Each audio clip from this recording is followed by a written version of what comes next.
some, it's interesting when you deal with a lot of these things. I mean, I've been used to it for a number of years with some others in here, but, you know, it is what it is. Okay, for general discussion. Also, we follow the Robert's Rules of Order and the PAB Rules of Procedure and the Maryland Open Meetings Act.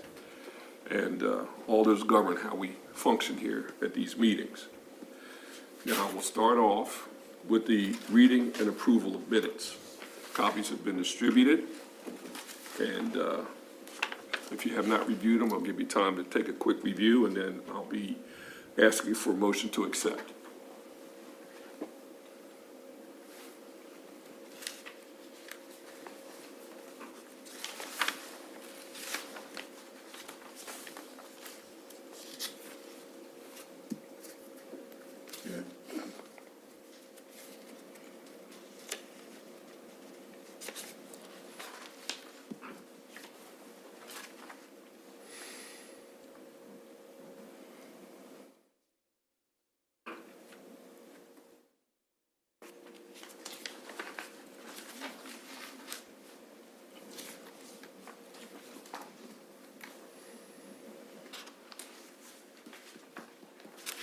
I move we accept the minutes as circulated. There we have. I have, Okay. on March 6th, at the meeting, I was present, but I'm not on here. Okay. We'll make note of that. Okay. We'll make That's appropriate Did you corrections. sign the sheet? on March 6th. I don't know. I usually do if it's passed around, Yeah. but I don't know for sure. But I Okay. was here. Okay. We'll We'll make the noted. Thank you. Yeah, we'll make the noted correction in the minutes, the revised minutes. So we have a first and a second. Want to take a poll and see if everybody accepts these minutes. Yes. Yes. Okay. I have to abstain, I wasn't here. Okay, all right, okay. Now, old business. An update from Mr. Miller on the procedure guide for the ACC. Okay, so Mr. Miller is working on updating procedural for the ACC, which mainly impact just you two.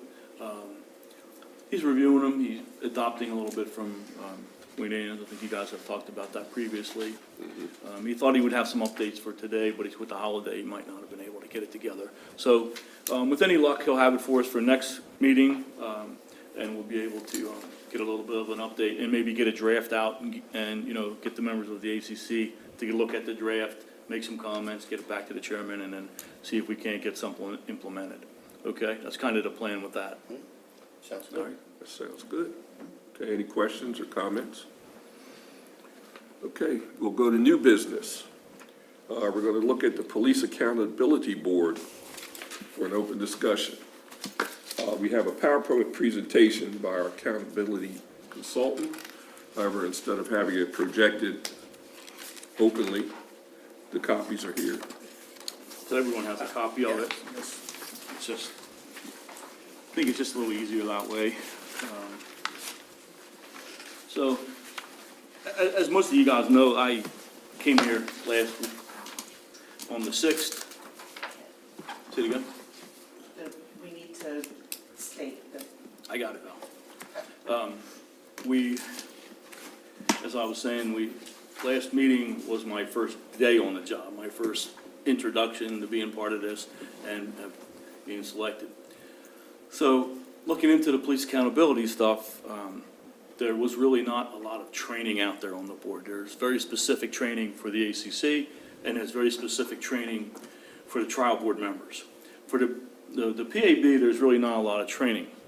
I was very fortunate, thanks to Mr. Landon, that on the following day, the 7th, my second day in connection with the PAB, the governor was holding an information summit, as they called it, in Annapolis, where they invited members from all the different PABs, police departments, counties, to come together and have an informational exchange, and they provided a lot of ideas and things.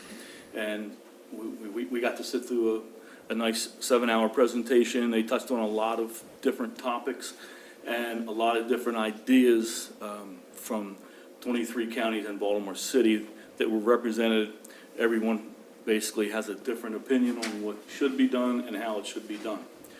So after that, I kind of said, it might be a nice idea to get an idea of what our Kent County PAB is here to do. So on the first slide, before we get to the slides, actually, I want to just give you just to give you an idea of what was discussed at this summit. And it's not really it's kind of a random order of some of the things that were discussed and different points and different opinions that were shared.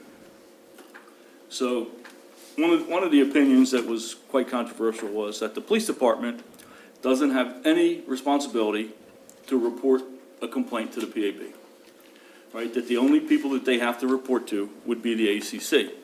And that would be at the conclusion of their investigation when they have results. They would provide it to the ACC for your review and recommendations for punishment. As far as the PAB, there's no requirement in the legislation that anyone knows ever wanted to talk about that they notify the PAB of the complaints. Okay, so that was kind of different, that was something to think about there. And then the next thing that I thought was pretty consequential was that every issue is not required to be sent to the PAB. Right? Every time there's an issue in a department, it's not required to be sent to the PAB. And there's different circumstances on when that is. So I pulled up some examples, and we'll get to that when we go to the PowerPoint, but I know that there was some, I just heard some comments at the last meeting, like, hey, no one told me about that, or, so-and-so had, made a complaint, and I wasn't aware of it. I think it's pretty commonly accepted across the state is that not every member of the PAB is going to be in the loop of every complaint that's made in your county. Okay, so, and whether it's good or bad, and, just so you know, they started this 7-hour summit. They said, we know the legislation's flawed. We know that there's a lot of problems. We know there's a lot of loopholes. We know there's a lot of issues, and we don't want to hear about any of them. What we want to hear about is what you're doing to make this work, from the different counties. And they absolutely took no negative, and I was thinking of Mr. Johnny's comment at the last meeting about the probable cause versus preponderance of evidence, and that's something they won't even address. They're like, we're not even going to talk about those type of issues. We just want to know, what are the counties doing and how are they doing it? It was kind of the whole direction of this summit that we set through. So that kind of gives you an idea of where the governor's office is on this. And, we look at it, and it's good and it's bad, because they give you, the board, the local board, the people that live here who, this is your community, it gives you the ability to shape and direct, the direction that, is best for Kent County, is best for the citizens of Kent County, and is best for the police of Kent County. So it gives you a little latitude there. So it's not a total negative, it's just something to think about. And the other thing which kind of struck me is that when a complaint's made, evidence is compiled, the sheriff's office or the police department does their investigation, they have their findings, and now they have to present those findings to the ACC for review. Well, there's no standardized way to transmit the evidence from the law enforcement agency to the ACC for review. It's, some places they hand them a file, some places it's an electronic file, every place seems to do it different. It doesn't seem that we really have a procedure in place here in Kent County yet. So that's one of the things that we're going to work on in the coming months, with the ACC in particular, about how we're going to transmit the evidence, for your review, when you actually have a case which has video and documents and things like that. There has been some discussion of a dedicated email group. Yeah, and that is one of the options. There's several different options, and we'll talk about those, I guess, when Mr. Barry gets back and we have, a quorum of the ACC here, and try to, in addition, we marry that up with, the procedures that Mr. Miller is putting together and kind of get a good scope there. So, but that's just, they make a law that tells you have to do this, and then they don't have the mechanics of how you get it done, and then you're supposed to get This it. entire piece of legislation. Well, that was pretty much the consensus in Annapolis, but, and then as they presented a lot of the stuff, there was opinions that came from members of the audience. And, you know, the audience was made up of anywhere from, it was county attorneys, it was state's attorneys, it was internal affairs from police departments, it was PAB members. It was a variety of different people that were there. It just wasn't one group. So the opinions kind of varied, but it was kind of, it was interesting to see the wide range that was, you know, being shared. So a couple of them that I wanted to, just to let you know it's out there, you know. The PAB is the eyes and ears of the police department to pass along complaints for law enforcement. Now, I guess in a broad sense, you know, the PAB is there to build bridges and to communicate with the police department as well as the community to kind of make a better relationship. But as far as just eyes and ears, I don't know if we're going to go that far, but that's one of the opinions that's out there. So, once again, the police department is not required to pass all complaints to the PAB. A lot of reading of the laws is still up to interpretation in a lot of different areas, and a couple of them, one in particular, I want to make sure you guys are aware of that. They talked about the spirit of the law was to only report major violations to the PAB and to the ACC, just major violations, not all minor violations. And then the interpretation of what is the major and minor violation.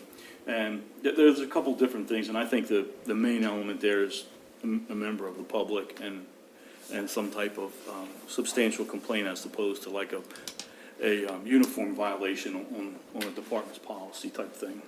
But they were debating that pretty heavily. In some counties, the county attorney reviews every complaint that comes in and every piece of evidence before it's turned over to the ACC. They basically review the whole case before it goes over to them.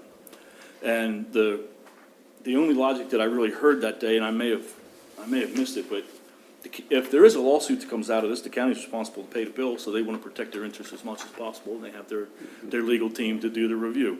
So that's something that they do in some of the counties, not in all of them, but in some of them. Okay, the other very interesting thing is if we go through this whole process, PAB gets a complaint, gets investigated by the police department, their findings and everything are given to the ACC. The ACC make their recommendation to the chief or the sheriff. The chief or the sheriff doesn't agree with that recommendation. There's not a whole lot to there. I guess there's some room for some mitigation, but they say, no, this is the way it's going to be, and the ACC basically forces the hand of the chief. The officer takes it to a trial board. The prosecutor for the trial board is that chief or that department head. So if he's made a recommendation and says, I don't think we should be doing charges or discipline here, and the ACC says, yes, we should, and it goes back to him, and he's the guy that has to present the case. So, you know, Conflict. you know, so that's kind of, you know, Right. that makes me think if we can get an agreement locally and get something worked out instead of working in that type of a environment, we will be much better off and, you know, closer to the goal that they're trying to establish here. Yeah, it seems like we need like something like a special prosecutor, but a special Yeah, person outside the county. the cases are presented by the chief or the head of the agency at the trial boards, so, or his designee. So, that's kind, I thought that was kind of odd as well. And there's some counties that say, if the ACC and the chief or the sheriff don't agree that the case can be given back to the ACC, they can reevaluate it and come back with a new decision. Some counties said, yeah, absolutely, we can employ the mitigation option. It's, I guess there's a small avenue for some mitigation, which I haven't researched that, and I'm not really up on it, so I can't really speak to that. But other departments said absolutely not. It cannot be sent back. What the ACC sends you, either the officer accepts it or goes to the trial board. That's the two choices. So not every county is in agreement there. So that's just something else to be aware of, you know. So that's where that partnership and that working together can make, you know, resolve a lot of issues before we even get to that point. And then another department stated that what actually goes to the ACC, what becomes a reportable offense and discipline that goes to the ACC is up to the police department. Now, that got a little bit of pushback to say, no, everything goes there, if it's not recommended for discipline, it still goes there for review and concurrence. Some departments said, no, it's up to the chief or the sheriff whether we even send it to the ACC. So, that's some of the issues that are floating that I think, Defeats the whole idea of the program. well, and that's why I think, a bit of a little more procedural steps, for the Kent County, to have in place, so everyone knows, so that there's no allegations down the road that, well, this didn't go, but this did, and if we have a little more of a rigid, documentation procedure and guidelines, as when I spoke to Mr. Barry about it, he would like to get some guidelines in place for the PAB, for the ACC, and the trial board, their guidelines are pretty much set in the law already, so they're not really, Well, the governor wanted this set up. I'm sorry? The governor wanted this set up for every county, right? Yeah, All right, but he's turned it all in here, and now he's kind of stepping back and letting us do it, and he don't want any part of it. So, why didn't he think about this more fully before he threw all this out here? And now we're trying to figure out what he wants done. well, that kind of falls into the area, like, we're not gonna talk about the negative, just figure out what to do with this, The legislature and the governor put it together, and they put it out there and said, figure out what to do with it. And like I said, on the surface, it does seem negative, but it allows you the flexibility to do what's best for your county and for your community and for your law enforcement agencies, as opposed to what's good for a different county or a different agency. So, because I don't think this is a one-size-fits-all proposition here, and I think a little flexibility is good, because, what's important here isn't important, across the bridge and in other counties, and vice versa. So this leaves you that latitude where you can, you have that flexibility where within the guidelines, you can adjust this to make it what you think is best for your community. And that's really the big impact that the PAB has, right, is to make this good for your community, for the citizens of your community, and fair for your law enforcement officers as well. And if somebody doesn't agree with us and they go higher up, then we're left in trouble with the higher ups. Well, I don't know that you'll be in trouble. You may be overruled, but I don't know that there'll Right. be any repercussions, right? Ultimately, everyone that has volunteered, if I'm not mistaken, has been approved by the commissioners of the county to be on the board. So I think, they've already given your judgment some weight here and some trust. And if not, I don't think they would have approved for you guys to be here. So I wouldn't look at it as we're gonna get in trouble if we don't do it right. And I think that may be one of the bonuses to having that latitude and not having everything hammered down, because you do what you think is right. You do what you think is right for your community. And as a board, you get together, you talk about it, and you make a collaborative decision, and it comes out as the board's decision as opposed to your decision. So, but, that's just one way of looking at it. Everyone has their own opinion, and this is stuff for us to talk about at these board meetings when the board is here and the chairman's here, and if there's something that you want to make changes or whatever, that would be part of the process. Okay? All right, and anything else about the summit, which was a lot of fun? I'm sorry you guys all missed it, but, so with that, when I got done with that, I said, we have to look and see what's actually here, what is actually in this legislation and in the county, right? Because the state has their rules and their legislation, it's all posted, they have it frequently asked questions, it's all on their website. The county has their version of what they think the PAB legislation means, and I think most of you probably had some kind of input into that when it was first getting started, long before I was here. So, I've gone on the website, so this presentation is directly from the website. It's from the state's website, from the state's PAB website, or it's from the county PAB website, and then it has a little bit of opinion after reading them both together, and that's basically what this is. It's nothing special, it's just, this is stuff to give everybody kind of the same place, this is a starting point. So if you look at it, you can see, and if you see something that sticks out at you, please let me know, but it says, minimum of quarterly meetings for the PAB, it doesn't have to be monthly, it has to be quarterly. The PAB will appoint the civilian sergeant and trial boards, which is why the civilian member was brought up last time, which you guys voted on. You receive complaints of misconduct filed by the public. So if a member of the public makes a complaint to you, you receive it, and then we'll talk about where it goes. And then, you know, the quarterly basis, this is one that I think is important. After every quarter, you, the members of the board here, are suggested or expected to kind of take a look at what has been done, what complaints have come in, let's just say what comments have come in. So some may be complaints, some may be compliments. Put together ideas that can be shared with the leaders of law enforcement when you meet with them quarterly, for them to use in implementing, you know, their policies and their procedures in their department, you know, for the better good of the community. That's kind of the whole idea. So, right, for you folks who live here and have a big stake in this community, to communicate with the people, good and bad, and bring it to the board, and every quarter, put it into a usable, shareable format that you can present to the sheriff and to the chiefs, and they can take into consideration. Now, if you read through, you'll see there's no requirement that they have to implement what you suggest, but the better partnership that we build, going both ways, the better chances are that things are going to work both ways for everyone. So that's just that, and then you can see the report goes out at the end of the year, and you can see where we make recommendations. You can do that quarterly, you can do that annually. And going to the next page, it just talks about, you know, pretty much procedural stuff for the board, who can be on the board, who can't be on the board, the makeup of the board. And I think all that is pretty well taken care of here.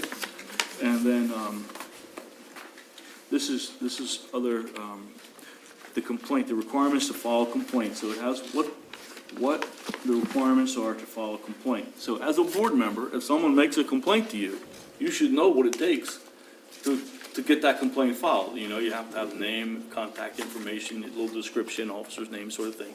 You know, this is the basic stuff that the legislation says required to make a complaint. So I thought it would be good if we just have a little look at what it says there, and it basically tells them that the follow-up will go on to law enforcement. Complaint does not need to be notarized. Apparently, there was departments throughout the state that were requiring complaints to be notarized, so that is clearly eliminated. And then, But if they do file a complaint, is there some language that requires if, you know, they're signing under penalty of perjury? I don't believe that's there. But in talking to these other individuals from the different counties, when the officer who investigates, you know, because the department is the one who goes out and investigates these complaints, either their internal affairs or their designated internal affairs investigator. At that time is when they explain to them that this is an official police report, this is an official police proceedings. You know, if this isn't correct, you know, there could be penalties type thing. I think that's when that comes in. But, you know, then there was also an example of a case when the police did that, and one of the complainants says, no, I don't want to make a complaint, I was just mad and I'm not mad anymore, so we're good. And then, you know, some people, you can't withdraw the complaint's there, it can't be withdrawn, and some departments say yes it can, and, you know, it went to the state's attorney's office and the attorney general's office, and one of them said yes it can be withdrawn, and they called a second one and said no, it can't be withdrawn. So it's you know, there's a lot of differences of opinion. But if you want to do any more research, you can see there's the section and everything right where that came out of. It's all posted online, and it's there if you want to read follow-up or read the preamble to it, or what comes after it. So it's not a secret, it's not hidden, it's right off of the internet on the Police Accountability Board for the State of Maryland. Now the next one, which we have, is a little fancy banner here because that's for Kent County. Kent County's a fancy place, so we put a little trim on that one. Okay. So this is basically what the county says that they expect from you as the PAB, that they want you to hold at a minimum quarterly meetings or more if you need them, and with the heads of law enforcement agencies, and to go over matters that will improve policing in the county, right? And if you improve the policing, you improve the quality of life for your citizens. So they want you to adopt rules of procedure, which can be amended for PAB requirements. You guys have some on your website, and as soon as we get the ACC rules and guidelines hammered down, we're gonna work on some of the PAB ones. There's a couple that we're gonna talk about today that I think are important, that I wanna make sure everyone's aware of. And then, you receive complaints of misconduct filed by members of the public against an officer, it has to be forwarded within 3 days. And then, to review the disciplinary matters that are adjudicated through the ACC, to make suggestions, going forward, to the departments. It's pretty basic, that's what the county's expecting. It leaves a lot of latitude there for you as a board to shape this in a positive way, for your county and for your citizens and for your law enforcement. So, I think that's where the legislation may not be great, but by giving you that latitude, it's actually gonna help you to make this as a positive thing. And then, this, roles and responsibility, this is just my opinion from what I learned at that summit and from what I read online, and talking to different people. So, as a PAB member, you communicate with the public about their interactions with the police, whether it's good or bad. And then you share that at your quarterly meetings with law enforcement. If it's a complaint, you have 3 days. The board has 3 days to get it shared. But at your meetings, when you're gonna have face-to-face, when you're gonna have the leaders here at the table with you, that's a good time to share positive and negative with them. And, when you receive a complaint, right, when you as a member, when you receive a complaint, there's those items that have to be included. And then you should get that information, you should notify your chairman right away that you have a complaint, it concerns this department. And then collectively as a board, the chairman will make the notification to that department. Valerie will be the keeper of records who will log it and take care of our record-keeping requirements. So when the PAB member gets their complaint, you should, as soon as you get it, you make sure you have all your information, you notify the chairman that you have a complaint, and you get it to him, however you want to do it, in person, in email, whatever, you get him the complaint, he'll get it to Valerie and to the department heads so it can start the 3-day clock. Because once you as a member of the board get it, I think it could be interpreted as that the 3-day clock starts that day. Right. But we shouldn't say, go to the website, because there's a form on the website. There is a form on the website. You can say that, if that's what you want to do as a PAB member. You can say, go to the website, put it in. You can say, call the phone number and have Valerie put it in for you. You can say, fill the form out, take it to the police department. It's up to you as a member. Right? But if they say, Mr. Leon, I want to make a complaint and I want your help, then as a PAB member, you should probably do that for Right, them. gotcha. Can I ask you one quick, and Certainly. this is probably already answered, I need to just review more carefully. If a complaint is made against, let's say, a chief or the sheriff, what happens That's to a that? good one. Well, the complaint can be made, according to the legislation, the complaint can be made against the department or against an officer. So, and I would imagine if the complaint is a direct complaint against the sheriff, then, State's attorney? say it again? I'm just saying state's attorney. Or maybe the county commissioner or someone in the county government who that person reports to might be the way to go with that. So, but, and then, we could probably get some, that's a good question for when we're working on policy and procedure for the board. How does the board want to see that one, how does they want to see that handled? How does your board want to see that handled if there was a complaint that would come in about, a chief or a sheriff in the county? So, that's probably a good one for future discussion when the whole board is here and the chairman is here and we're working on the policies. And then I'm looking at, again, I've told everyone, I'm on the ethics commission here, and I know King County has an ethics commission, where we sign these gift statements, we're all under the King County ethics code. And we could be removed as board members if there's any violations of the ethics code. Sure. So I'm just curious how, jurisdictionally, a complaint comes in through the Kent County Ethics Commission. Is, what would the police Yeah, accountability board, do at that juncture? I mean, let it play out through the Ethics Commission? Well, if it's an ethics complaint, I would guess the ethics board would handle it, but Yeah, because there's a lot of overlap. the sheriff is an elected position, so I guess it would be the same as any ethics complaint against another politician, but like I said, that's something that we should probably, look into a little further and work on that when we have the procedures when we're trying to put that together. Yeah. Because that's a good point. And that's why I'm getting to these standards of proof, like, as I said, preponderance of the evidence. Yeah. Clear.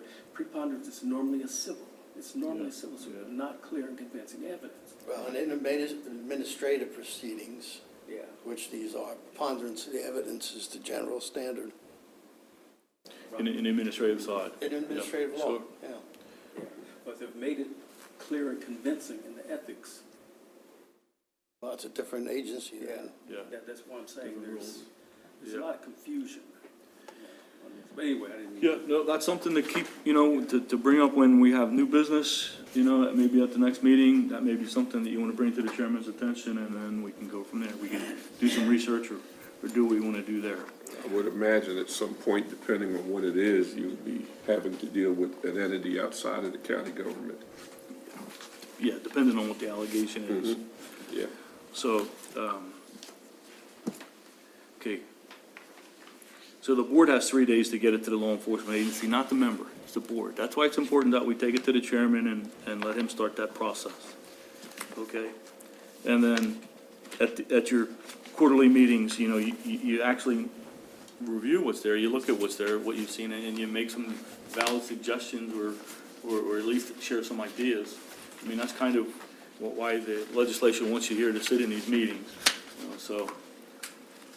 And then, once again, this is just my interpretation and my opinion here, is us, for you to be out in the community, and in the statute, it actually does say that even down to in your district, right? They want you to focus on your community in your district. I don't know if that's how the board is totally broken up here, but they want you to talk with the members of your community, and then they want you to share that stuff. They want you to share it when we have our quarterly meetings with the law enforcement heads with them, and if you have suggestions on how they can make it better or make more of that, that's the time to bring it out. So in June, when we have the quarterly meeting in June, you guys have some ideas, or you've been talking to your fellow citizens, and there's some things out there, some issues, or some things that you think the departments are doing well, then you should bring them to the board and bring them, when you have the chiefs here in front of you.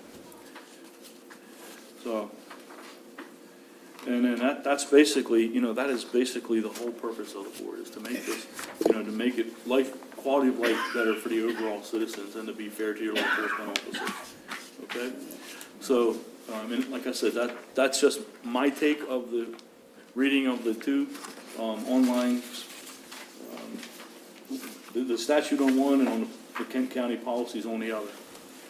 So, if things that I've said and bringing stuff to mind or whatever, if you just do your research, whatever, bring it to the next meeting when Mr. Barry's here, and then we can start talking about things, and we'll go from there. Just very quickly in the charging committee, because this really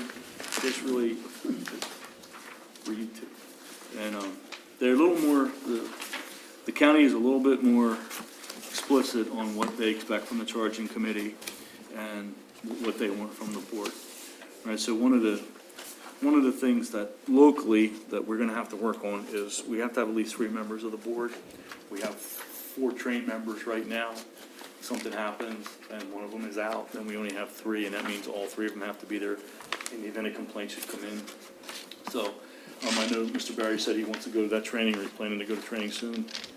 But that's something that we need to keep in mind, is we have to have at least 3 people available to deal with this. And when the complaints do come back from the departments, there are time limits and there are constraints on when we have to act with that. So that's pretty much that. And here, this is from the frequently asked questions on the state PAB board. Do ACCs handle all police misconduct cases? And that's the state's opinion. No, they don't. And you can see what it is. It has to involve a member of the public. It doesn't. Uniform violations, grooming standards, equipment, or vehicle operation not involving the public, that won't be sent to the ACC. This is from the state's website, and there's the safety article there. So not everyone will agree with that. I mean, that was a big bone of contention at the summit, but that's what the state has put on their website, and you can look into that and read more into it and see what they have there. So if the ACC doesn't get every complaint, don't get your feelings hurt.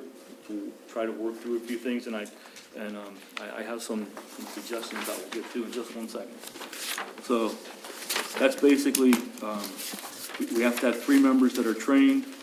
The review comes, the review first, then it comes to the board for the board's recommendations, and then it goes back to the chief for implementation. That's pretty much the process there. And I think that one, they've narrowed that one down pretty well. So the last one, which I thought was, pretty important, and once again, this is from the state website, of what actually constitutes the misconduct.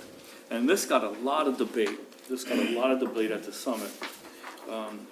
Because it's pretty clear, police misconduct, a pattern practice conducted by a law enforcement officer or agency that includes one or more of the following. This is where the conflict came in. It says it has to include one or more of the following.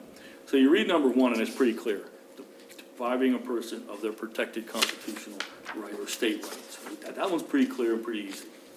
Number 2 says a violation of a criminal statute and a violation of law enforcement agency standards or policies. So the debate was, does that mean it has to be a violation of the state law and a violation of the policy? Or is it just 1, 2, and 3? Or is it 2 and 3 have to be both met at the same time? So they had tons of examples on both sides that they shared with us. Some say that there's stacks of statutes that will say one of the following, and it'll say 1, 2, and 3, or 1, 2, 3, 4, and 5, just as this and that type thing, not this or that. So that's just something to interpret, but there are counties and departments saying that if it's not both of those, it's not a violation. So it's not, doesn't meet the definition of misconduct. Well, in the introductory sentence, though, it said includes one. Yeah, it starts out by that one or more. So the first one is The clear. and is, I think the and is conjunctive in that case. That and was, it's not mandatory. you're in agreement with about half the people that were at that little summit. That's pretty much what they said as well. So that is, that's just something to think about. That's just, this is just some of the problems that you guys are going to be facing, as we go down the road here. So, and they don't have answers, right? The state's not going to give you answers. So we don't know each other. I was a lawyer for 25 years and a trial judge for 16. So you've seen a lot of I've it. had a little time So with this stuff. you've dealt with a few of them then. Yeah. So, okay, and then I just wanted a few other things, just to kind of get some thoughts and get some things working mainly for the next meeting. Does everyone know that the PAB has basically a hotline number that's on Valerie's desk, has a voicemail? People can call and make their complaint on that number, right? So that's a number that you should have, or you can give out, or whatever. What is that number? 410. What is it? 778. 1746. What was the last 4? 1746. 17. Okay, so that's a number that you can have, or when you're talking to your people, you can let them know that, as the board has a phone number, they can leave their information on there. The only qualifier is, they can leave their we were discussing this, it's probably best they leave their contact information on there. Someone will get back to them, and we'll make sure we have all the requirements met to meet the definition of a complaint for them. So, but when that call comes in, the information will be taken, either by Valerie or by you. If you get the information on the form, it needs to be logged in. So you get it to your chairman, who will get it to Valerie to get it logged on the board, and then we'll distribute it to the law enforcement agencies. If they leave it on if they leave all the information on the recorder, if they do, Valerie will take care of the form. She will email it to the chairman and to the chiefs, and our 3-day notification will be taken care of. So that's kind of the way that's going to flow. Well, we don't want 7 people going to different chiefs saying, hey, I have a complaint, here it is. So you get a complaint, you go to your chair, and the board then presents it to the chiefs or whatever. Okay, so, and we'll work on more of that when we get to the procedures, but Mr. Barry wants to call it a guide a guide to policies and procedures is basically what he wants to work on. So we'll do more of that when he gets back and when Mr. Miller gets back with the ACC stuff.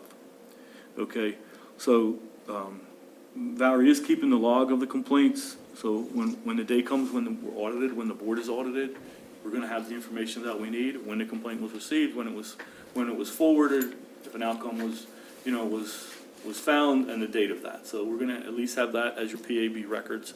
So, because there will be a day when somebody says, I would like to see that. So we're gonna create that, and that will be kept in Valerie's little domain. Right, Valerie? Yep. Okay. All right, another issue that we need to think about for discussion, as far as the ACC and the PAB. Right, meetings were separate, meetings together, back and forth, and that's why there was some email sent saying we were gonna do 3 to 3:30 PAB, 3:30 to 4 ACC. That wasn't Valerie, that wasn't her making a mistake, please don't hold her responsible.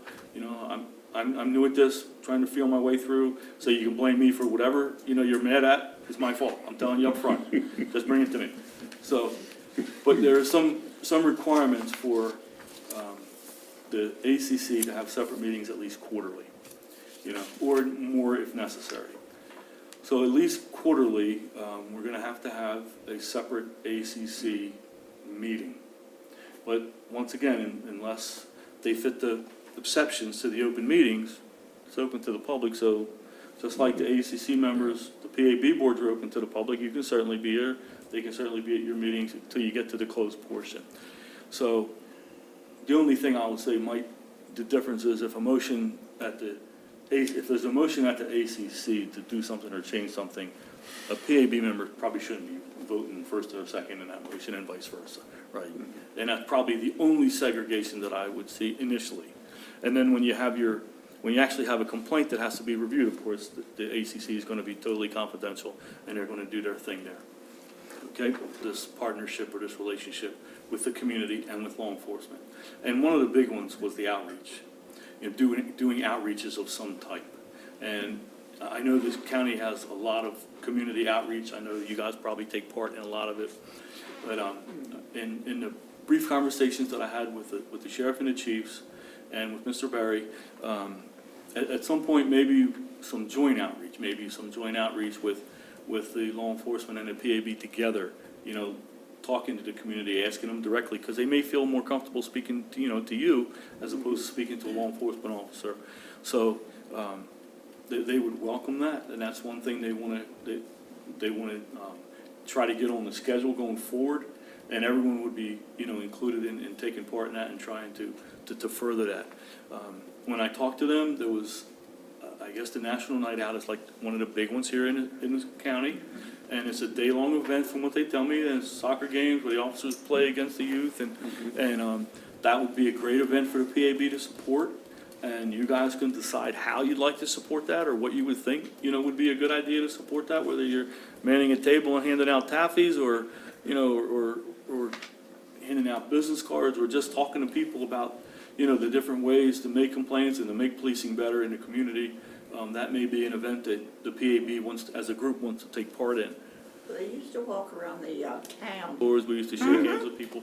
They're open to that. Right. If that's what I would suggest at the next meeting when the chairman's here, you put that on the table with him, get a board presentation or request for when you have the chiefs here in the June meeting, and make your request or make your suggestions and see where you can go with it. Right. But just to get some things thinking in your mind, different ways you could do it, ways you can improve on what they used to do, Right. To get better ways or more, just like that. And Let's talk about the community outreach. yeah, a lot of them on the show received pretty well. So, I'm sure you'll hear more about that when Mr. Barry's back, because that's one of his suggestions, you know.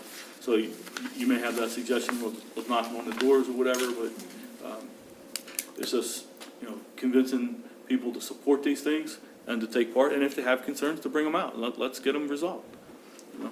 So, and then, that's, the ride-alongs was the other thing. I guess they requested or not requested, they offered to the board to take ride-alongs. I guess there's been two folks have taken them up on it, two in Kent and one in Chestertown. So that option is still out there. It's open to you if you would like to try that, or if there's other things that the police have available that you would like to be exposed to. Get your ideas together and then bring them for the next meeting under new business. Let's bring them up for conversation, and let's get them out there and see what, you know, what might fit this community, you know, which might help you guys. Okay?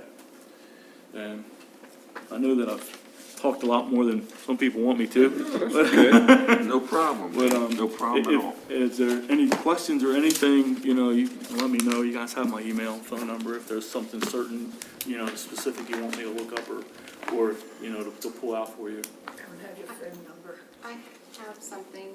Yes, On the county, kentcounty.com website, yes. it says that if the public prefers, they can contact the PAB directly at 410-778-7496. Yeah, I believe that's the hotline number. Probably right. Yeah, that's the hotline number. So the 1746 was you Yeah, that- directly, Yeah. so we don't, When you so start- this is correct. For the websites. Yeah. Okay. That number is that phone number is actually on the complaint form on the Yes. county website. And that's the number that has the voicemail box on it that Valerie checks Okay, every good. day. And what's that What is your number? number? To make sure, It's, The one on the website is 410-778-7496, and that's the same one that's on the complaint form. yeah, okay. okay. And what is your phone number? It's 301 Uh-huh, 357 uh-huh. 1982. Thank you. Yeah. Okay. And if there's no other questions, back to you, Mr. Lamont. Okay. Number, you got 1982. Would anyone have an interest in me printing copies of the complaint form for the next meeting so that everyone had one at the levy? That'd be nice. I think that would be Has everyone nice. seen one? Has everyone seen a form? Oh, yes.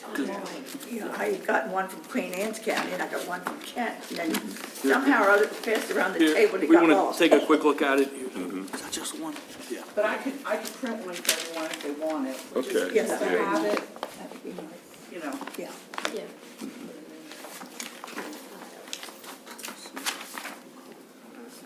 One of the things I'll just mention, normally, depending again on what the situation is with the results of what's done, another step that occurs that has nothing to do with the counties per se, and that's the Maryland Police and Correctional Training Commission.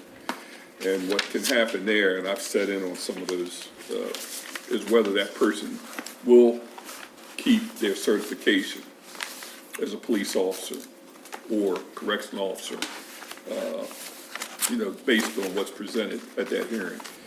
And it's Membership that are individuals from all across the state that are in some way involved with public safety. And some people will recuse themselves if it's a situation where it's in their immediate community. And they're pretty thorough when they do these hearings, and I've set in on one. In one case, we went from 2 o'clock in the afternoon till in that evening. And I had to drive all the way back here because that's normally in Sykesville at the training academy. So that's, you know, they'll not be able to be hired there. So. And there was a a lot of stuff today, and I think you did a good job. I was interested in everything you said, and, you know,